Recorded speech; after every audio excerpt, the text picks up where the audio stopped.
দেখো বন্ধুরা, সকালবেলা বাসি কাজ সেরে বাজারে গেলাম। সকাল সকালেই বাজারে গেছি, নাহলে রোদ উঠে গেলে তো কষ্ট হয়, ওই জন্য একটু মাছের জন্য বাজারে গেছি। আর এই দেখো বাজার থেকে এসে হাঁপিয়ে গেছি, মানে এত গরম হচ্ছে। তো দেখো ভিজে একবার ঘামে অবস্থা হয়ে গেছে। তো চলো আজকে আমি এনেছি কী কী সেটা তোমাদের সাথে শেয়ার করব। তো ফার্স্টে এখানটায় নিয়েছি শসা, আর রয়েছে পটল। অল্প করে শসা নিয়েছি আর পটল নিয়েছি।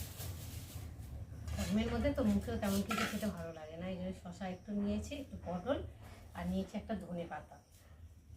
আর এখানটায় নিয়েছি মাছ।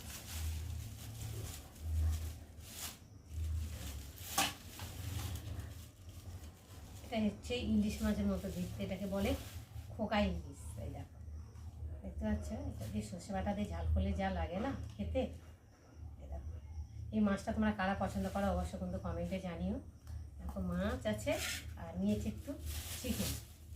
যেহেতু আজকে রবিবার, তো সপ্তাহে একদিন করে মাংস খাওয়া একটু দরকার, তাই না বন্ধুরা? যাই হোক, দেখো এটা নিয়েছি।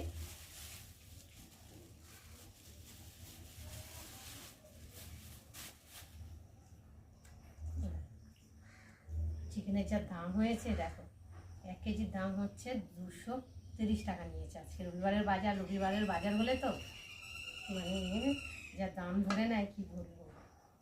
রবিবার সবাই ছুটি ছাড়া থাকে, জানে সবাই প্রত্যেকে চিকেন খাবে, ওই জন্য দামটা বাড়িয়ে দেয়। তো দেখো এখন এই যে মাছ আর চিকেন আর একটু সবজি বলতে পটল আর নিয়েছি। তো আজকের এই বাজারগুলো কেমন হয়েছে তোমরা অবশ্য কমেন্টে জানিও। তো চলো আবার দেখা হবে, টাটা।